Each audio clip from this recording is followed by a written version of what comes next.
Hello and welcome back to another creepypasta reading. Today we have It Breathes, It Bleeds, It Breeds. And my chat's pretty sus, so the breeding part, that perked their ears up, I bet. Chat say hi. Chat say hi. This story is by EmpyrealInvective, also known as Travis Coleman. An author with a bunch of creepypastas, series, anthologies, novellas, and some collaborative projects too. If you are a part of the internet horror communities like Reddit, creepypasta wikis, podcasts, stuff like that, you may have heard of his works before. It seems like today's story is like posted on the creepypasta wiki on 2016. It's been edited over the years. The last edit was 2023. So maybe a little tweaks there here and there. I personally only heard MP Real Invective about him. I've heard him about a year ago. I remember enjoying listening to this story we're gonna read today. So I thought, why not? Why not give it a read? It's been a while. I remember enjoying it, and I'd love to share stories. Who knows? Maybe even you're gonna check out his stuff again later on. He's got a ton of stories, guys. A ton. This story isn't very long, so I'm hoping you guys will have a fun, short and sweet horror experience. Maybe. Let's jump into it. It breathes. It bleeds. It breeds. I have always been a sick child. It was never bad enough to warrant a trip to the hospital, but it was always something that was hanging over me. I was smaller and less energetic than most kids my age. While they preferred to run around and play outside, I chose to stay inside and read. The slightest bit of activity was enough to exhaust me for days on end. It wasn't a bad life, but I can certainly see how it made me into the introverted person I am today.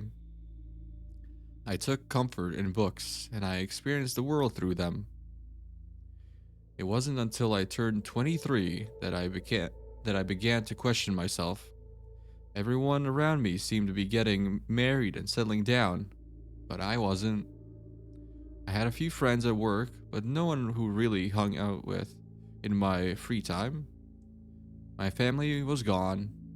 I lost my father at the very young age to a heart attack brought on by a lifetime of high cholesterol, and my mother passed away shortly after I graduated college from an extremely malignant form of pancreatic adenocarcinoma. That's a hard word to say. My mother clung onto life for a few weeks before her body shut down. I remember my last memory of her in the hospital. She was so thin that it looked like the slightest breeze would take her from me. Her eyes were bright and feverish, and her skin was yellowed like the pages of an old book. The palliative demerol, no idea what that is, they were giving her, oh, that's a drug, to ease her into her final moments, robbed her of any coherent last words. She just stared at me with her glassy eyes as the end came for her. I clutched her hand in mine, but it was like she wasn't even there. I told her I loved her. She didn't respond. She just closed her eyes and let everything go. I decided that it was time for me to do the same. I had no close family nearby or any real friends. I was alone in the world. But I put in my 2 weeks notice at the small company that was gracious enough to hire me, fresh-eyed out of college, and left town shortly after my mother's funeral. In all honesty, I didn't want to stay there any longer. Everything reminded me of what was gone and what I was missing out on. After selling our house and settling the matter of her will, I had enough to get far away. I chose the countryside. I wanted to be alone with my thoughts for a while. I felt like I needed some time to work through everything and decide on my next course of action. My inheritance afforded me that privilege. In hindsight, I realized that this was the worst possible choice in my life. Living alone, with only my thoughts to keep me company. A mile away from my closest neighbor, only served to deepen my sense of isolation. I was alone with my thoughts, and I quickly realized that none of them were good. I think my mental state only quickened my descent into sickness. Everything began when I noticed a small mass on my left upper arm, just underneath the skin. The growth was about the size of a pea, and I could move it around under my skin, about a quarter of an inch or so in each direction. At first, I told myself that it was a fatty deposit, and nothing to be concerned about. Under pal- palpita- pal- palpa- palpation, I experienced a slight discomfort, but no more than when manipulating any other section of my body. It wasn't until I noticed that it was slowly growing that I began to get concerned. I eventually broke down and went to see a doctor who assured me that it was likely a lipoma or xanthoma and was nothing to be concerned about. He reassured me that it was more likely a symptom of high cholesterol rather than a sign of cancer. He explained that while family history and genetics had given me a bad hand, that didn't necessarily mean I couldn't live a long, healthy life. I was still unsure about the lump, which led to me asking if he could be which led to me asking if we could biopsy it. He resonated he reasoned that there was no real need to do so, that they were harmless. Since the mass was movable under my skin, that meant that it was encapsulated and was likely benign. He said that getting a sample would only confirm what we already knew and would cost me about $400. He advised me to cut back on my red meats and come back if I noticed any change in the lipoma. I thanked him and left the hospital feeling comforted. That reassurance lasted about a month. Hi Tanowith, happy Friday. For the first days, I was constantly poking and prodding the small lump. After about a week, when I was confident that the mass hadn't grown any, I went back to my usual life of solitude.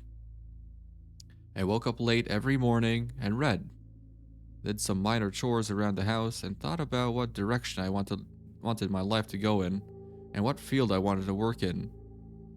Sometimes I would go days without talking to anyone. Looking back, I now realize how unhealthy it was to isolate myself after my mother's unexpected death. I was stagnating, and I didn't even realize it.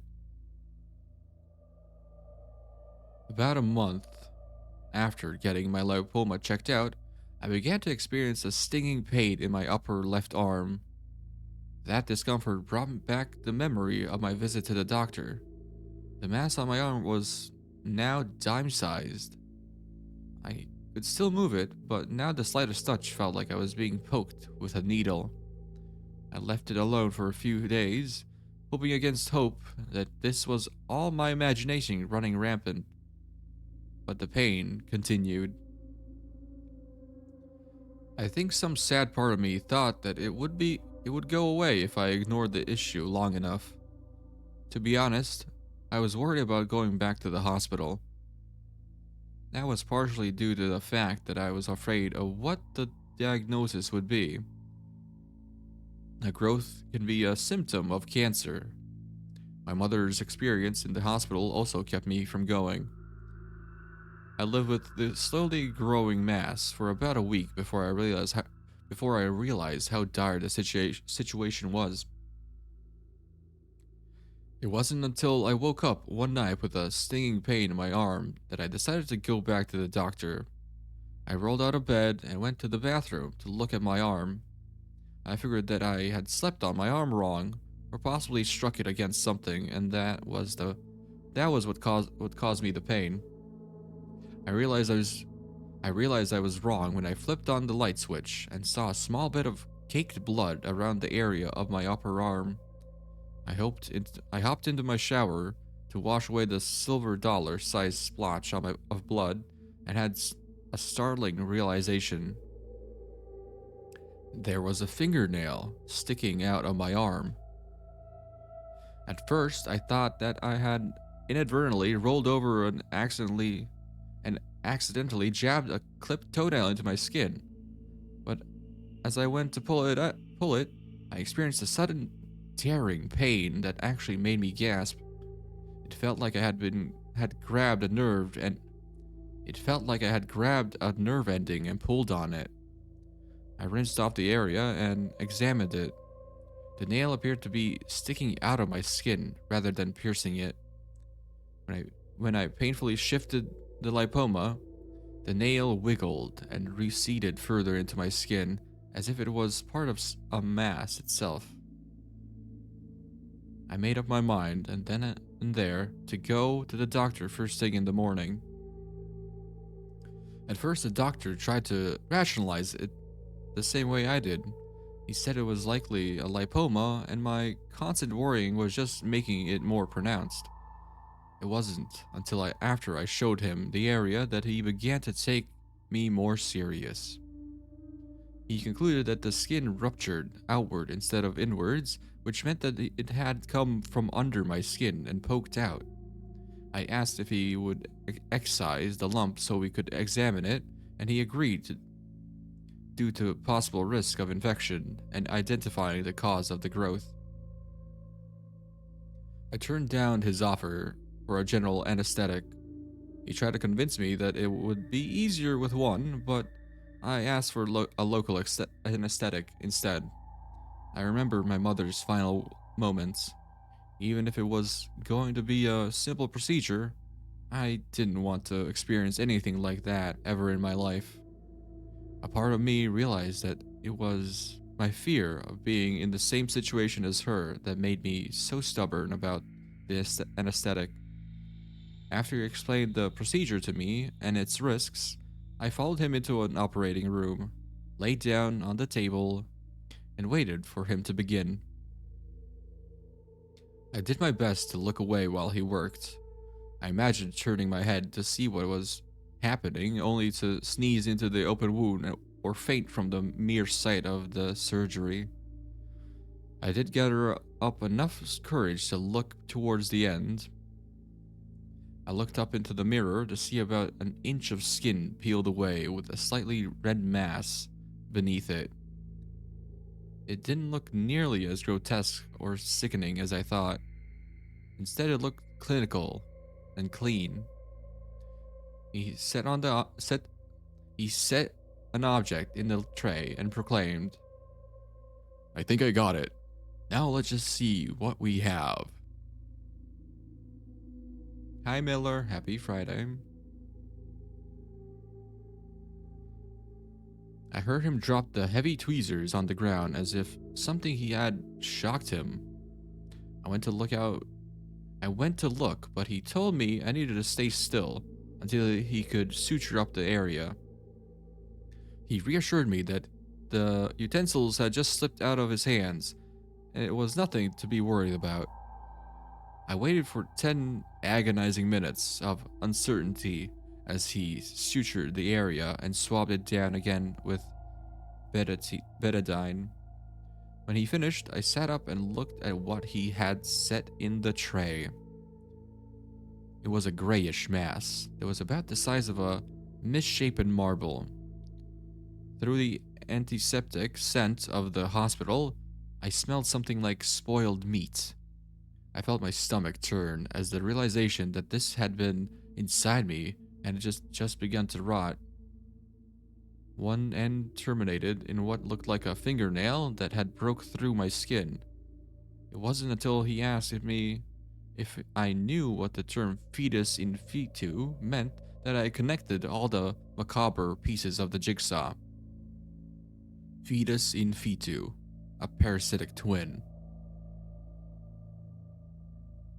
We went into the examination room where the doctor explained what he thought was happening as he gave me a complete look over. He posited that I had started off with a twin, but somewhere along the way, I had absorbed my twin into my body. It had likely siphoned off nutrients, which explained my lethargic activity and smaller stature when I was younger.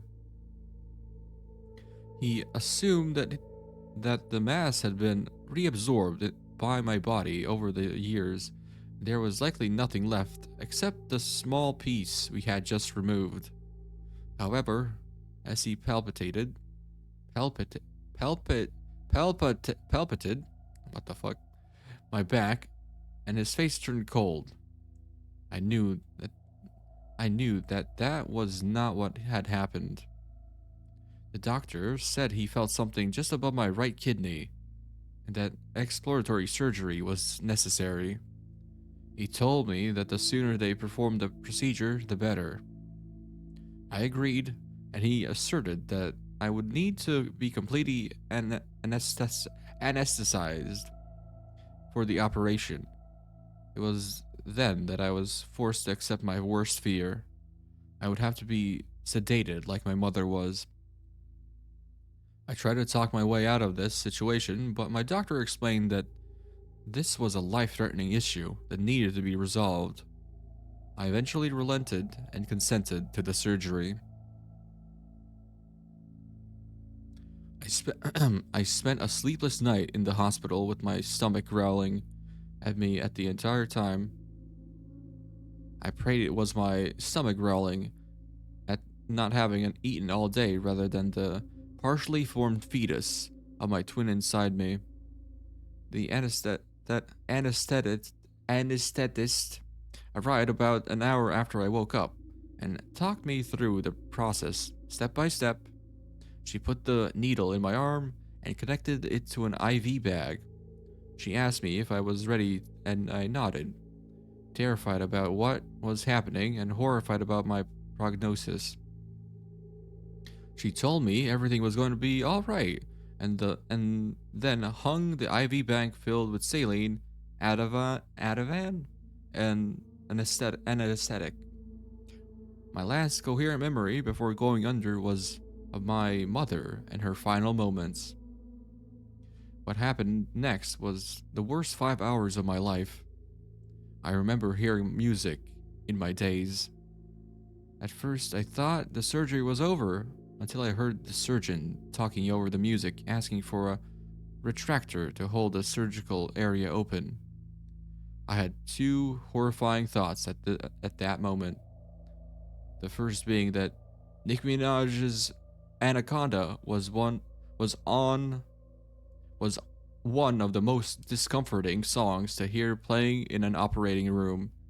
The second was that I was going to be conscious for the entire surgery. That's so fucked up, dude. Fucking your anaconda don't.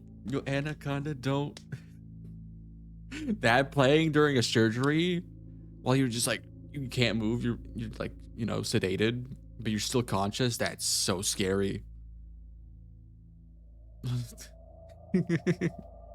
That's funny though. I didn't realize that. I don't know how true this is. Do they have like music playing during surgeries? I don't know. They had taped my eyelids so I couldn't see anything, but I heard everything. As I laid there, unable to move during the gruff chorus of X Gon Give It To You by DMX. That's funny. The head surgeon asked if what he was seeing was really what made up the mass. I heard one of the assisting nurses gag as he set the excise material into a pan. She excused herself, and someone joked that She wasn't good when the situation got hairy. The people around him groaned at the pun that I wouldn't understand until they showed me what they extracted. I was in surgery for 5 hours, conscious and paralyzed for the entire experience. Luckily, I felt nothing, but I heard every joke, jab, and a bit of gossip. I heard the sizzle as the bovie, I looked the name up later, cut and cauterized the incision. Those 300 minutes were the most excruciating moments of my life. It felt like I was on that table for an eternity, listening to music, puns, and the sound of my own operation. The worst part of it was the realization that I couldn't see what they were doing, and I had to imagine what was happening to me. My faculties returned a while after surgery. I didn't say anything to the attending nurse. I wanted to believe that what happened hadn't actually occurred. The nurse was hesitant to show me what they removed, but I explained that I needed the closure. She told me the surgeon would show me when he gave me an update. I waited for 30 minutes, imagining the horror that they had removed from me before he arrived. He took me to a back room where he showed me the mass floating in formaldehyde. It was the size of a baseball and covered with hair, tiny teeth, and graying flesh. It looked like something pulled straight from John Carpenter's The Thing. He told me the surgery had been a success and they had removed most of the growth. He reassured me when he noticed my concern by explaining that a small mass had fused to my spinal column in utero and that it would be dangerous to attempt to remove it. He explained that my body had walled it off and encapsulated it, and there was no danger. To attempt to remove it could have left me paralyzed from the waist down.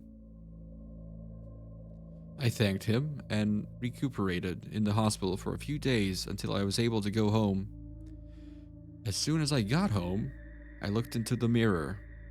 There was a small line of stitches on my stomach and a divot on my back where they had removed my parasitic twin.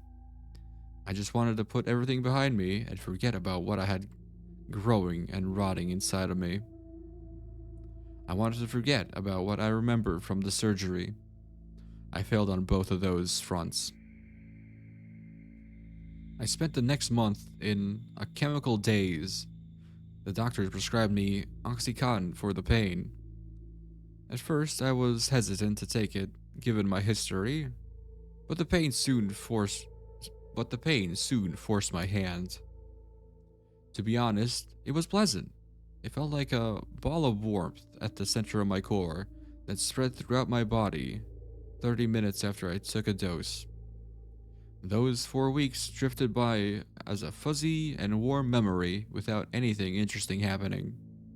It was so pleasant that I even pestered the doctor for another regimen of Oxycontin under the pretense of pain. It was about 2 weeks after I finished the bottle that odd things began to happen. At first, I assumed my increased appetite was just me getting back to my normal diet after surgery and a month of opioids suppressing my hunger. However, I was eating more than usual. Usually, I would cook myself something to eat and sit down with a book. As I got lost in the book, I would eat. Sometimes I would finish a couple of chapters before I realized that I had eaten multiple plates of food. I didn't think anything of it. I just assumed that the excise mass had cleared up some space in my stomach. The stomach pains were harder to explain away. I eventually broke down after the pain continued and went to see a doctor. He felt the area and we talked for a while before he explained that it was likely a side effect of repeated opioid usage. He said it was common for prolonged usage to cause feelings of nausea, discomfort, and sometimes even anhedonia. He looked at me in a way that implied I was going to ask for another prescription. I wasn't, to be honest, but the implication was enough to keep me from pressing the issue. I agreed with his explanation and left without discussing my discomfort any further. The discomfort continued for a few weeks before the breaking point. I woke up in the middle of the night, screaming in agony. There was a sharp pain in my side, and in my confusion, I came to a sleep-addled conclusion. I had been stabbed. I looked frantically around my room for any sign of an intruder, but there was nothing. I made my way to the bathroom to look at the area. I wished that I had been stabbed. I wish that I had been stabbed. Instead, there was a quarter-sized chunk of skin missing from my back. I had been bitten. There was no mistaking the wound for anything else. I could see the area where teeth had scraped and cut into my skin, as if it had been pinched and torn into a ragged hole from the inside.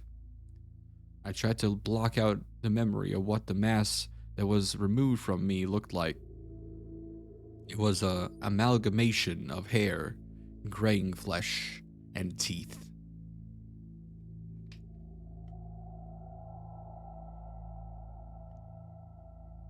I won't lie, I had a complete mental breakdown when I connected all the dots. I curled up into the fetal position and began to weep uncontrollably. It was too much. A recurring thought bounced around in my head like butterflies in my stomach. Why me? I started to have a panic attack on the cold tile of the floor. Why me? I began to hyperventilate and couldn't catch my breath. Why me? I think I went crazy at that point, because the next thing I heard was, "It's okay. We're gonna be okay." I looked around, half expecting someone to be in the bathroom with me, but no one was there. It wasn't until the voice repeated those words that I realized where it was coming from. It was coming from the hole in my back. But whatever was inside of me was talking to me. I got up. I had to go to the hospital. I was having a psychotic episode and likely suffering from another mass. As I headed towards the door, it spoke again, its voice no louder than the wheezing of a respirator. "Don't go. They hurt me." I don't know why I responded.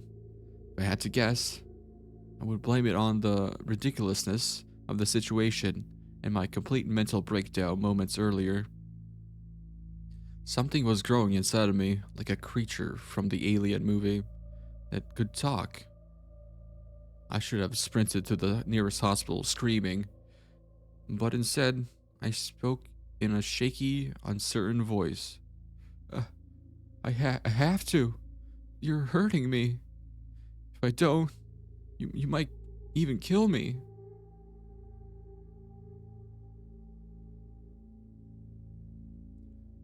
"Well, what if I didn't? I can shift while I grow. I can make it so it doesn't hurt until I'm ready. Then we can work together to make it as painless as possible so we both can live." Ready for what? "Until I'm strong enough to leave your body. Right now, I'm not strong enough to survive outside of you. I just need you to sustain me for a few months. Please, they'll kill me at the hospital. Brother, I can be your friend. I want to be with you. I don't want you to be lonely. Please don't kill me. To be completely truthful, I don't know what made me agree. I can only try to explain my mindset at the time. I had just had the worst experience of my life in a surgery room. If I had it my way, I would never return to a hospital ever again. I didn't want another repeat of what happened to me the first time occurring again. I also didn't want to relive the memories of my mother's glassy stare as I held her hand and waited for her to die. The thing growing inside of me had promised it wouldn't hurt me. I don't know, but listening to that quiet tone was reassuring. It spoke in a way that reminded me of dogs whimpering and babies crying. The voice sounded weak and scared. I promised that I wouldn't go to the doctors. I think those reasons were what made me agree to the stupidest decision I have ever made in my life. Hi Wawa, happy Friday.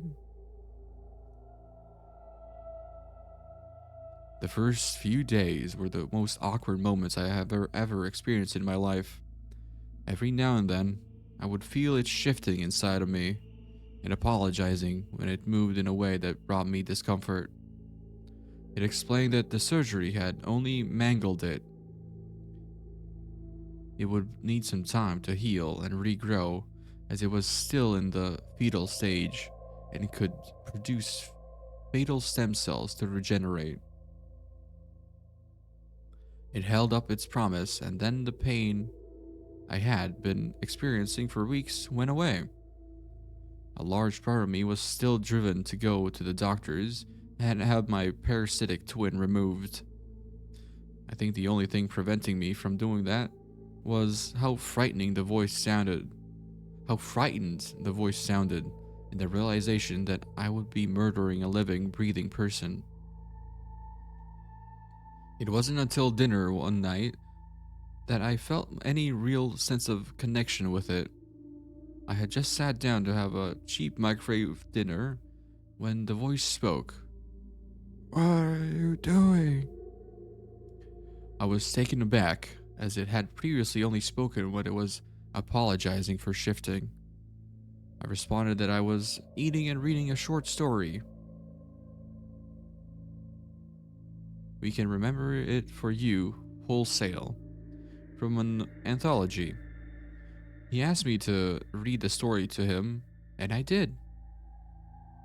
I would read a paragraph to him in between each bite of food. When I finished both the meal and the story, he asked if I could read him another story. We spent the entire night reading and discussing various stories.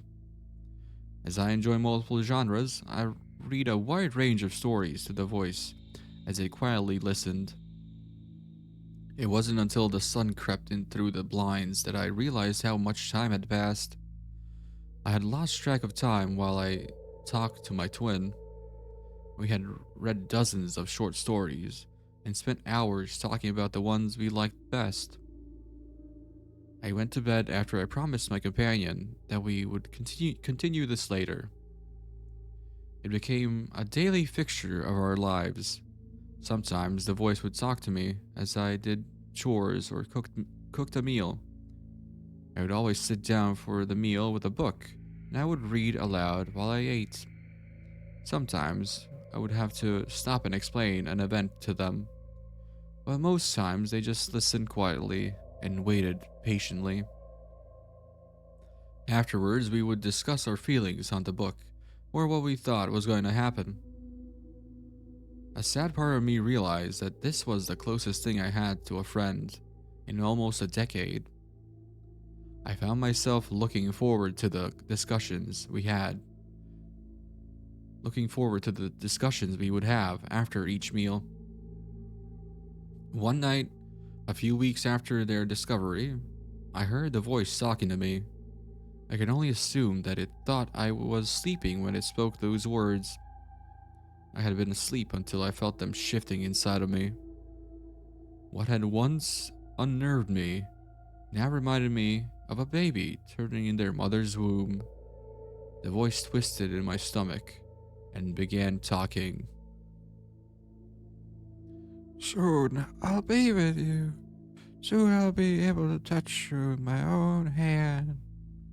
Soon you'll love me. I was so lonely all these years. No one to talk to. I experienced the world through you. Now I want to experience the world with you. I want to feel the sun on my skin and the wind in my hair. I want to be by your side. I kept those words to myself. A sad part of me realized that I now wanted the same thing. I wanted to be able to look at them while we talked. I wanted to take them outside and show them the world. I wanted a friend. Those words filled me with a warmth similar to Oxycontin and made me realize how lonely and depressed I had actually been up to that point. I had no one I could talk to, no one I could relate to. Now I have a friend. Those words were lies, subterfuge to convince me that it actually cared about me and make me suffer through the growing pains.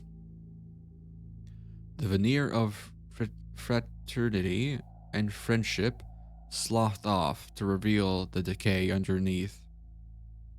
I woke up early on one morning to find that the owner of the voice had gone still inside me. It was asleep. I quietly made my way into the bathroom to do my morning duties when a macabre whim drove me to look at my back. The small hole in my back had almost quadrupled in size since it first spoke to me. I had treated and disinfected the fistula in the hopes that I could slide them out of the canal when they were strong enough to survive outside me. Through the fistula, I caught my first glimpse of my twin as it slept inside of me. It is not my twin. It's not even human. It has multiple eyes on its face that look more like a fly than a human. It is still in the process of development, and in the 30 or so holes that pocketed its face, only a dozen were filled with actual eyes. Its skin is cracked, mottled, and gray like a maggoty pork with tiny hair like cilia breaking through its body.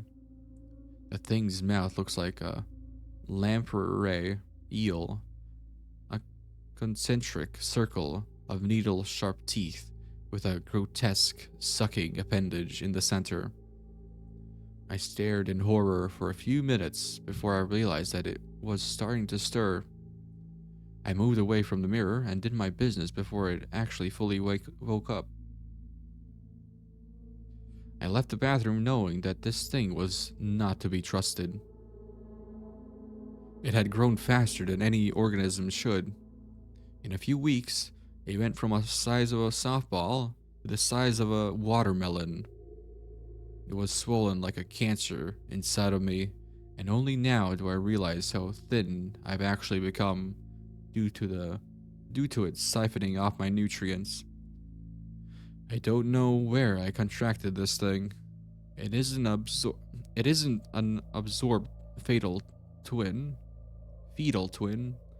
It is a parasite entity growing within me, looking to be birthed into this world so it can infect others and perpetuate the cycle.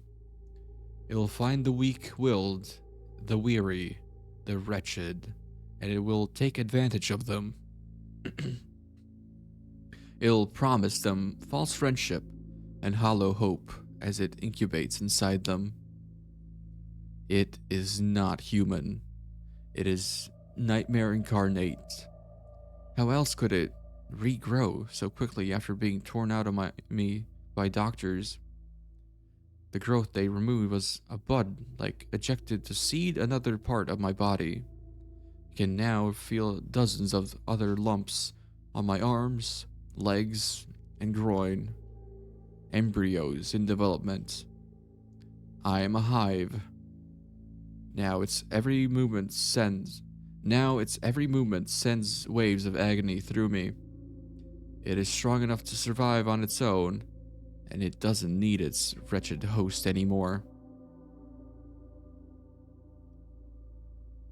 I try to hide the pain for fear that it'll realize how much of an advantage it actually has now. I know that the time of parturition, that's a hard word. Parturition is soon upon us, and there is only one choice left.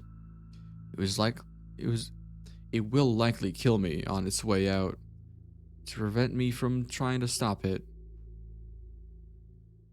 It is too late to go to the hospital. I am beyond help. The creature will realize what I'm trying to do and stop me. It will either twist and constrict my spine, leaving me paralyzed, leaving me a paralyzed nest for it, or simply debilitate me with pain until I can't move. Both are less than pleasant options. Even if I could make it to the hospital to remove them, what's to stop them from what's to stop the host from casting off more migrating buds to grow into these fiendish things? It wants out, and I can't allow that. I have my own option. The thing likely won't see it coming until it's too late. On to why I'm writing this. I always wanted to write. I spent so much time of my life reading that this seems like a logical progression. I don't know if that's irony or if it's just the fumes from the gasoline I poured around the house that have now soaked into the rug, coated the walls and furniture, getting to me, but it seems comical that the only piece I write is basically my suicide note. I have to share this story before I strike the match. I can feel it stirring inside of me as the fumes permeate the house, unaware of what I'm planning. This thing, it breathes, it bleeds, it breeds, and soon it'll burn. We'll burn. I know what will happen when the end comes and it tries to break free and wriggle out of my shredded body. I'll hold it to me in my final moments. It will likely snap my spinal cord like a dead branch and paralyze me from the waist down. My legs won't matter, though, as I have no intent of escaping. It'll scream, seethe, and shriek as the flames crackle and snarl around us. I will look into its horrifying visage, and I will smile, even if it's maliciousness made flesh. It is still the only friend I have left in the world. As the flames lap at us, I'll press it against me and whisper platitudes into its malformed ear. I'll tell it about how lonely I had been since my mother died. I'll tell it how glad I was to finally have a true friend that understood me. As we burn together, I'll tell them how much I love them. And that's the end. I love this story. The creature inside of him. He was lying to him all this time, but it didn't matter in the end. It didn't matter. Because he had a friend. He had a friend. And don't we all just want a friend? But the imagery of like this like big hole in the back, like in your back, you can see something like wriggling in there. Wild stuff. I love it. I love like grotesque body horror. I always find it fun.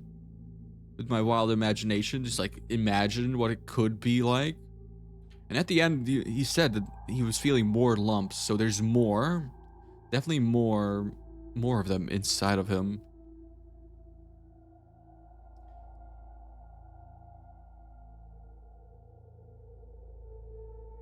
Now, about the parasite twins, that's actually a big thing, yeah. There's also teratomas, which are a similar thing. But parasitic twins are a rare form of conjoined twin where one embryo develops incompletely and remains attached to the other dominant twin. The true horror story was trying to seek healthcare. Yep, that was a factor too. I personally would have fucking bolted to the doctor. Hell no.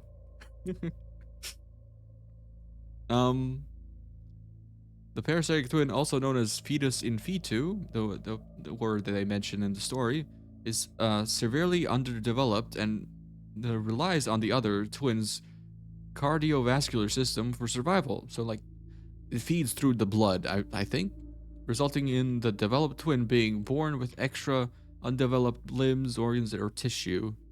This condition requires surgical separation, and the long-term outcome of the dominant twin is often more favorable than the conjoined twin. Well, no duh. I'd imagine it could be that the twin is inside you. It could be like it's outside of you as well. But there's also like other stories of like conjoined twins where they're like more developed, both of them. Like the ones like you'd see, like they're joined at the hip, or like they have like two heads, one body, crazy stuff. Something similar to parasitic twins, but like not that exactly. Teratomas, growths containing hair and teeth. So, also known as dermoid cysts in some cases, these are a type of tumor that originate from germ cells that fail to properly differentiate during development, leading to the formation of various mature tissues like hair, teeth, bone, and muscle. Most teratomas are benign, non-cancerous, and are often treated with surgical removal, but they can occasionally become malignant. That's pretty crazy too, that you can just have like your body just doesn't know what to do and it makes little balls of hair and muscle and teeth. Ooh. I did not want to imagine having one of those in me, or a twin. Hell no. But I hope you enjoy that. Hope you had a fun time listening. Appreciate y'all being here. Give me your thoughts on what you thought, and maybe give me some recommendations for stories for next time. Thanks for listening. Smile. See you around.